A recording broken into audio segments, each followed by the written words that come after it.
Welcome to the Freshman Podcast. It's your boy Josh, also known as Jay Fresh. To my left, we have Ye, also known as Yeski. Down below, we have Tremaine, also known as Maine. Episode 1, first day out. Let's get to it, fellas.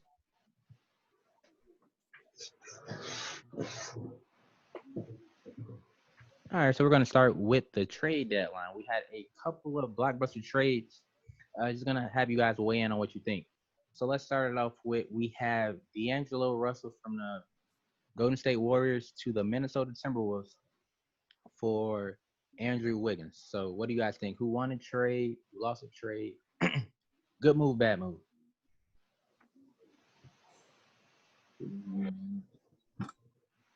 I feel like it was good for both ends, but I still feel like the Timberwolves won out on that one. I mean, they keep Cat happy by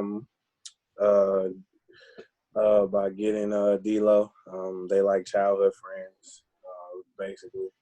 So I feel like the Warriors needed a wing player to be contenders again down the road. There's no telling what they're gonna do with Wiggins, but if they had Steph and Clay healthy, or fully healthy, it would have been perfect for them. I mean, I didn't think they was gonna keep D'Lo at the beginning of the year anyway. To be honest, I really don't see the point of them having him at the beginning of the year. So, wait. Did you just say they were going to keep D'Lo for Giannis? Or trade D'Lo for Giannis? No, Oh, okay. did not. Sorry. Did not say that. No, I said I don't know why that they wasn't gonna keep D'Lo for the year. I had a feeling that they wasn't, even though they signed him to that big contract. But right. I feel like the T-Wolves won out. Warriors probably win in the future, in the long run, because I still feel like the T-Wolves just not gonna go nowhere. But I mean, you make your franchise player happy, then you win at the end of the day. So I'm kicked to man. How do you feel about the D'Angelo Russell trade? I also agree. I think both teams won out on the deal. I think the T-Wolves won the short term, and Golden State, like Jay was saying, I think they won in long term. First off, I think, like Jay, pretty much Jay was saying, Cat found his partner, his dual partner, D'Lo. It's a good building, block for them too. Now they just need to build actually pieces around them too. We don't know if that's gonna happen or not, but to start, Golden State, like Ye, pretty much like Ye was saying as well. I think the Wiggins trade and getting the pick for T-Wolves was good because I think Wiggins fit well with Curry and Klay Thompson. Okay. And I got a big hot take. I think the Warriors gonna trade Wiggins and 2 of their first round picks for like a all-star, like Giannis type of player. So Okay. All right. Well, I'll go ahead and weigh in on it. I think that the Minnesota Timberwolves won the trade.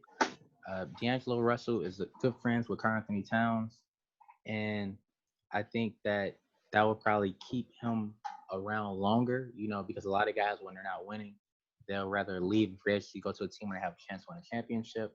But if you're playing with like one of your good friends, I think you're more inclined to stick around.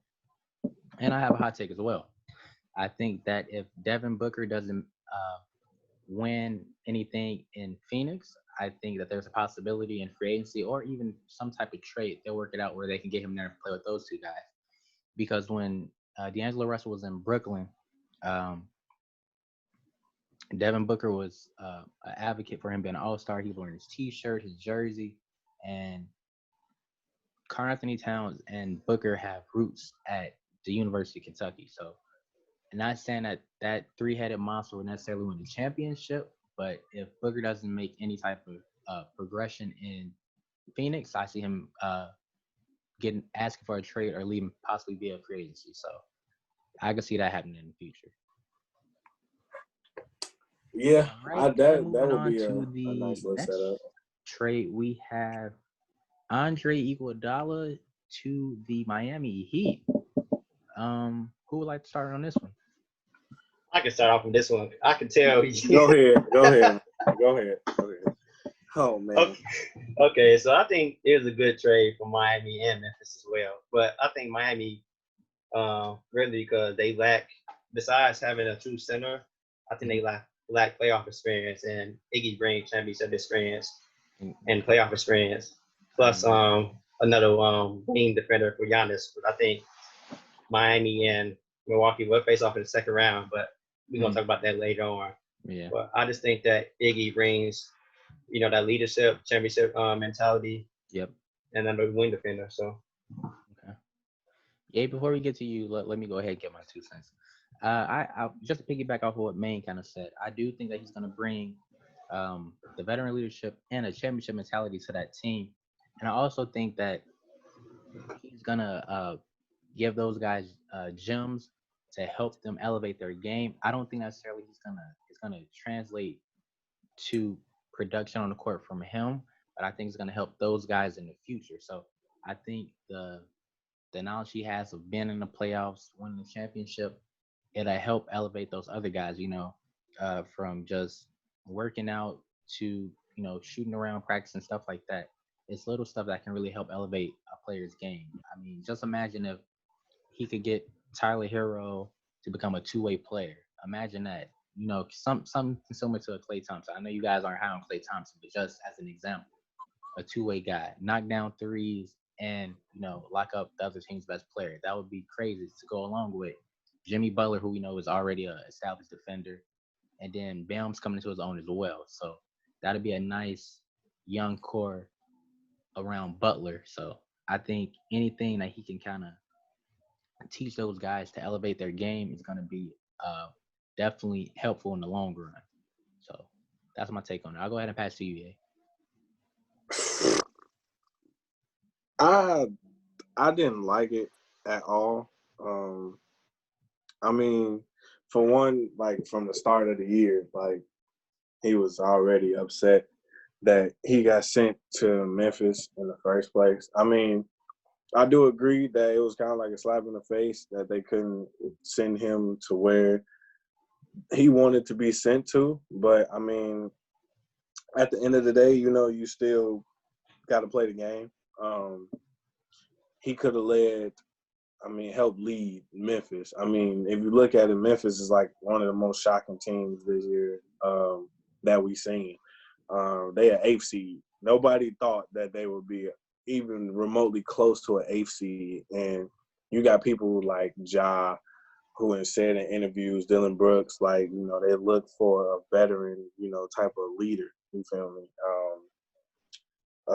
And he could have been that, in all honesty. I mean, it's the same thing for the Heat, but the fact that you create that messed up morale in a locker room as a veteran, you know what I'm saying, to younger guys who could possibly use you. I mean, the Heat won in that situation because they had somebody else that's like a versatile defender to stop somebody, But I still don't see him playing that much minutes unless it comes down to the Heat's young guys not producing. But they've been producing, so I still just see him as just a veteran player coaching. Like, Yeah. So you wanted bigger minutes, you wanted to go to a championship contender team, but are you even really gonna play? Like, and he's not young. Like, he's been in the league for 15 years. I definitely think that the mentorship that he can give them is going to help in the long run. Now, I'm not 100% sure, but was playing time the main reason he didn't want to play in Memphis, or I thought it was mostly based on the fact that Memphis probably wouldn't be a playoff team possibly, and they really wouldn't make a real run for a championship. I heard it was it was mainly about the team. He felt like the team was not going to do anything at all. Mm-hmm. But it was also another thing that he was coming off the bench. He would have been coming off the bench for them. Like, they wasn't going to start him. That was another problem that he had too. Okay. Like, he didn't want to come off the bench for a team that that's not wasn't a playoff championship contender. Yeah. Okay. So it became a bigger problem. But I mean, you're not even coming out to be for the Heat. You know what I'm saying? Like, even when the trade was made, what did they probably play, like maybe like five or more games? Like, I don't think he played in one. Mm-hmm. I don't think so. So I mean, he's 36. So I guess he's just ring chasing, but I mean, he got rings already. So, I mean, I don't know. I just didn't.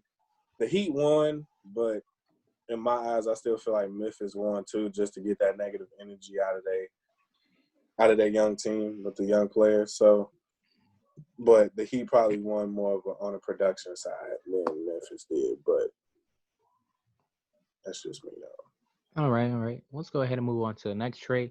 We have Clint Capella in a multi-team trade.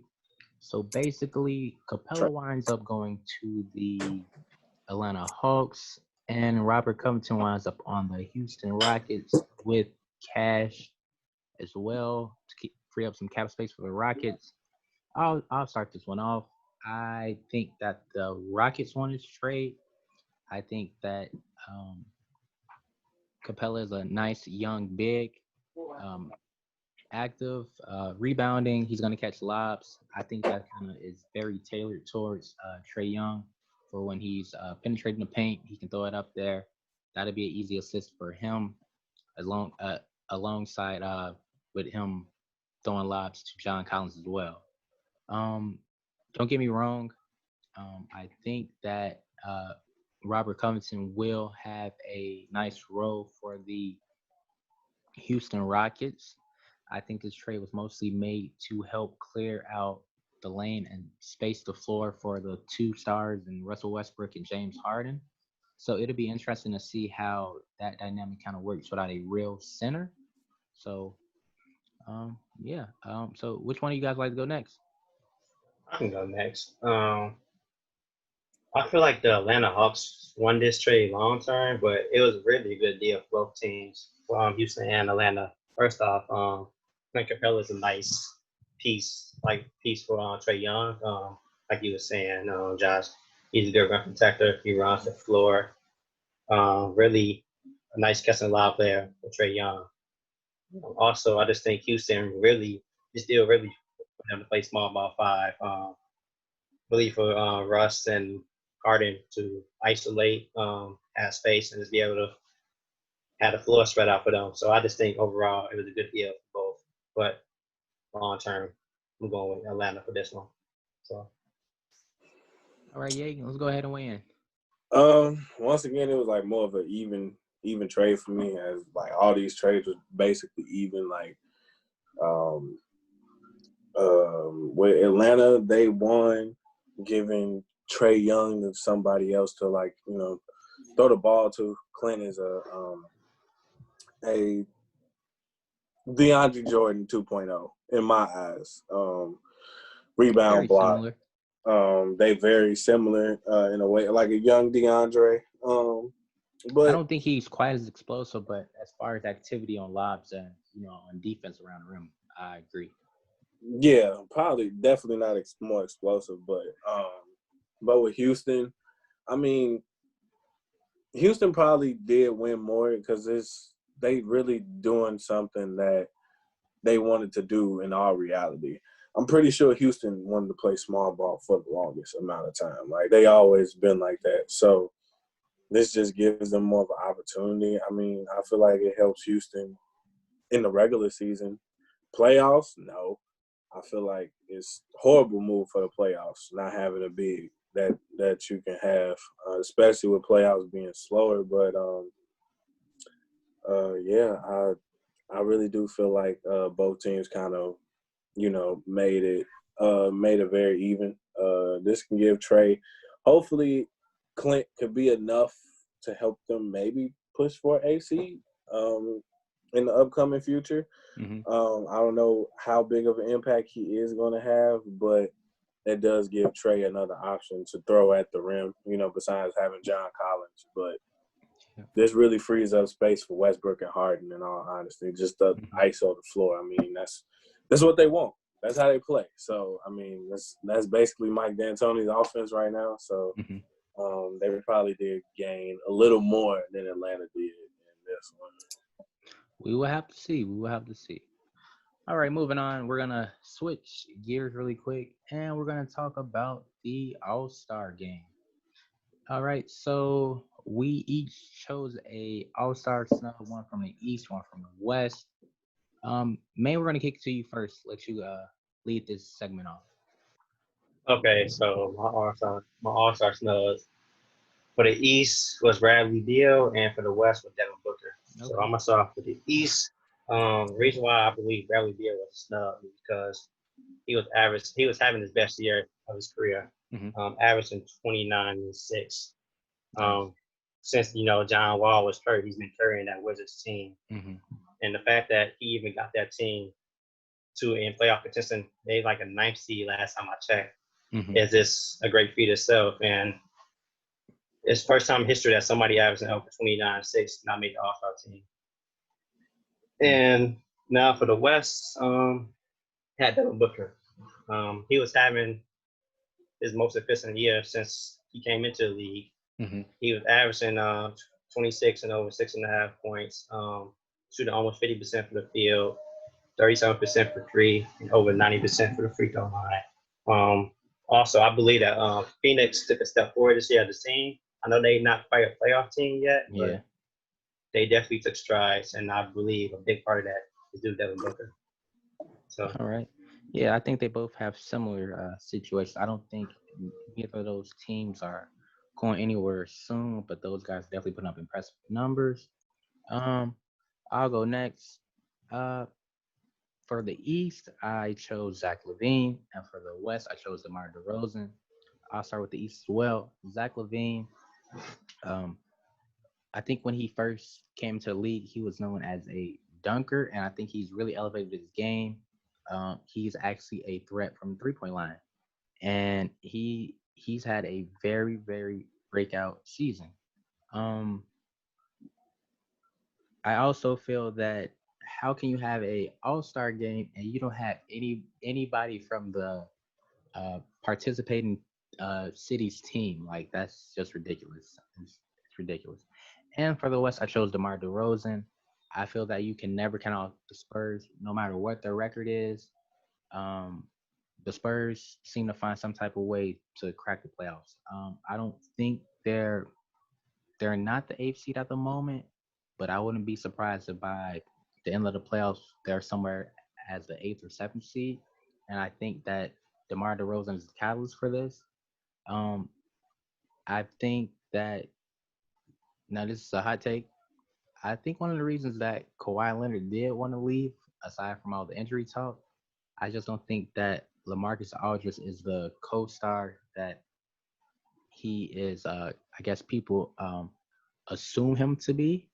So I'm not gonna put the all of the San Antonio Spurs woes on LaMarcus Aldridge, but I don't think that outside of him, I don't think DeMar has much help, and that help isn't the greatest in my opinion. So that's my take on it. We'll throw it to you, Ye. Mine in the East was D Rose, and mine in the West was John Morant. I chose Derek because Shocker. talking about Shocker. I mean, it's in Chicago. We don't know when the Right. next time it's coming back to Chicago. I mean, the last time it was here was 1985. And that was years ago. Niggas weren't even thought of or born. So, I don't think it, and none of us were.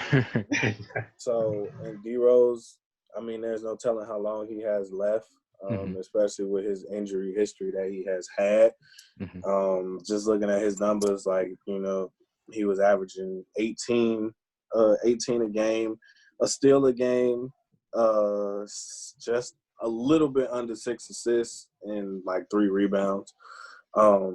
Not to throw any names out there, Kyle Lowry, but your stats were just a little bit higher as far as points go, like literally a point and an assist. So I feel like if you're in Chicago, you got the Chicago hero.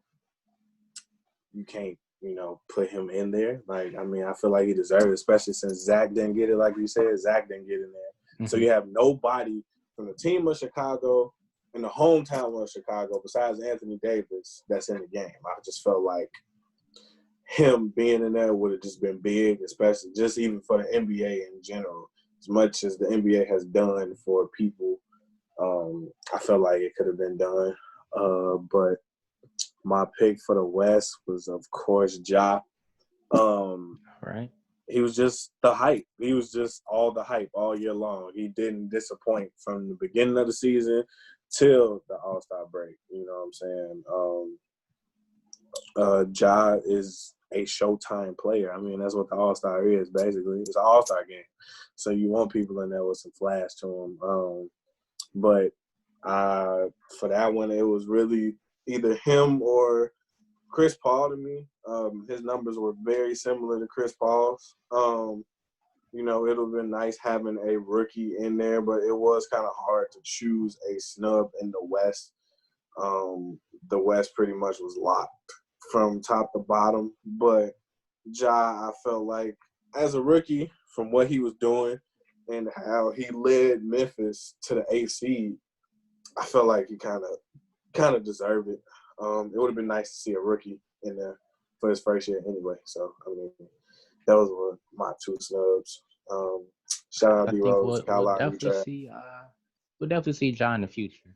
I think Zion as well, without a doubt. All right, sticking to the All-Star weekend, I'm just gonna run through a couple of our predictions that we've made for the upcoming events. So we're gonna start with a 3-point contest. Maine chose Devin Booker. Ye chose Duncan Robinson. I went with Zach Levine, the hometown guy. Uh, for the dunk contest, Maine chose Aaron Gordon. Ye doubled down with Aaron Gordon as well. I chose Derrick Jones Jr. Should be very interesting to see these guys go at it again. Um, for the skills competition, Maine went with Jason Tatum. Ye chose Pascal Siakam, and I went with Shea Gilgeous-Alexander. For the World USA game, Maine, you chose USA to win, and you had Jason Tatum for your MVP. Ye, you chose USA as well, and you had Zion for your MVP. I was the odd man out. I went with the World team, and I have Shea winning the MVP for the game. Oklahoma City Thunder bias, possibly. And to the All-Star game, this was a shocker. We all have Team LeBron winning. Yay, I don't know, man. This is a shocker to me. Giannis, you my boy. Shout out Giannis, man. It's my dog. All right, make sure I edit that out. So Maine had Brown for MVP. Yay, you had Anthony Davis for MVP. And I went with Russ for MVP. It seems like when there's an All-Star game, he shows up, shows out. I think he has 2 prior MVPs. Why not make it a 3-piece? And we are going to wrap up this episode with a reflection of the great Kobe Bean Bryant. And we would like to start with saying rest in peace to all individuals who lost their lives that day in that horrific plane crash, and our condolences to the families affected by that crash. Which one of you guys like to start? Just, You got EA? Man, it's like it's hard to start because he did so much. Kobe played an influence on a lot of basketball players, especially people in my generation. You know what I'm saying? For those who didn't really, see Michael Jordan, and that Kobe was our Michael Jordan. He was. You couldn't shoot a paper ball. You couldn't shoot an imaginary ball without screaming the words Kobe out of your mouth. That was Kobe to us, you know what I'm saying? And just to look back on it and to think about the things that he accomplished, I feel like we don't give him enough credit at all. You rarely will ever hear Kobe in somebody's top 5, top 10 for that matter.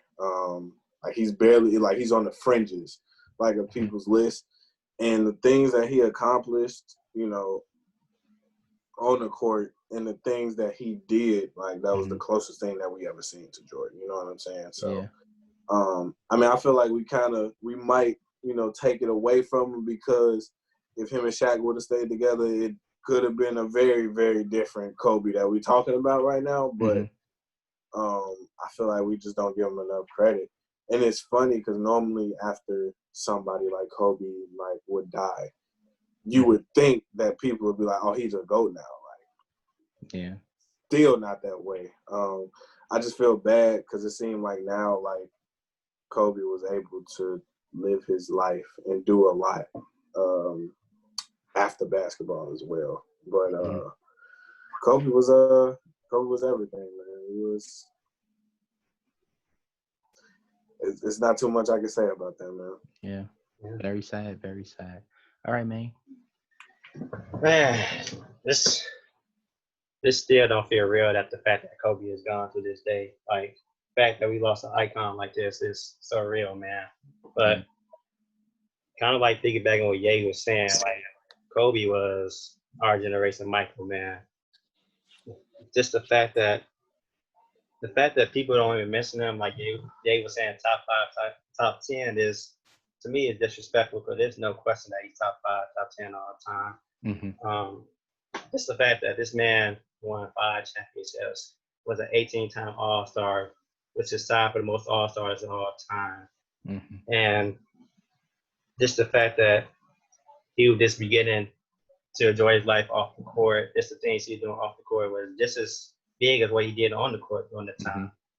So it's just real sad to see that the fact that a legend like this died like this and died so early in his life, man. Definitely gone too soon. Definitely. All right. Well, for me, I'll say this. I was a Celtics fan in the finals. I want to say that was 2009, 2010. I was sick to my stomach when they came back and won that game 7. But I just feel that Kobe's whole, I may be misspeaking, but I think his whole idea, or the whole idea behind the Mamba mentality, I feel like that can be applied to anything that you're doing, not just sports or basketball. You know, just make sure that you're giving your best effort and you're going to train to be the best at whatever it is. If that's school, you're going to study and do your best. If that's your job, you're going to make sure you come in every day and do your best. I just feel that whole idea of Mamba mentality is just way bigger than basketball. And outside of just, well, I guess it is dealing with basketball. I think that everybody loves like the whole Jordan brand and their shoes and everything, but I think that his brand is definitely up there. Number 2 has to be my favorite basketball shoe of all time. The 8s, I love them. 4s are pretty good to playing as well. Lightweight, durable. Compared to all the other guys, you guys know how I feel about Kevin Durant and Russell Westbrook. I'll take a pair of Kobe's over those any day. And just his work ethic, and I think that his just meticulous drive to be the best was just something we'll never see again. Just dedicated at all costs to win. I mean, that drive is just something, I don't know. I can't. It's hard to explain. And then to see how he was kind of making that transition into filmmaking, and he opened up the Mamba Sports Academy, and he was coaching his daughter and her friends, their basketball team. It's crazy, man. Gone too soon, guys. Gone way too soon. I just want to say, like, a last thing, man. Like, we talk about basketball stats. This man, like Maine said, 18-time All-Star, 2-time scoring champ, 5-time NBA champ, 15 times All-NBA, 12 times All-Defensive, All-Rookie. He got an MVP, which he probably could have ended up with 2 or 3. To be definitely more. That's neither here nor there. But he got 2 Finals MVP. Like, he has 2 jerseys retired. That just speaks in itself, like, how great he was. So how can you take his greatness away? Like, the biggest thing we say is, oh, Kobe was inefficient. But, I mean, what is your term of inefficient? Like, it's inefficient because he missed the most field goals in NBA history. All right, that's cool, but look at everything else that he did. You know what I'm saying? I think that's at least rightful, you know, to be top 5, top 10. You feel me? If you want to put him higher than that, I mean, then that's on you. But I mean, hey, I still can't disrespect like the things that Kobe did. But I mean, definitely going too soon, man. Yeah, without a doubt, man. Rest in peace, Kobe. Rest in peace, Gianna. And rest in peace to all the individuals who lost their lives in that tragic accident. And our condolences go out to the family. Um, Good pod today, guys. Thank you for tuning in to the Freshman Podcast. We are out.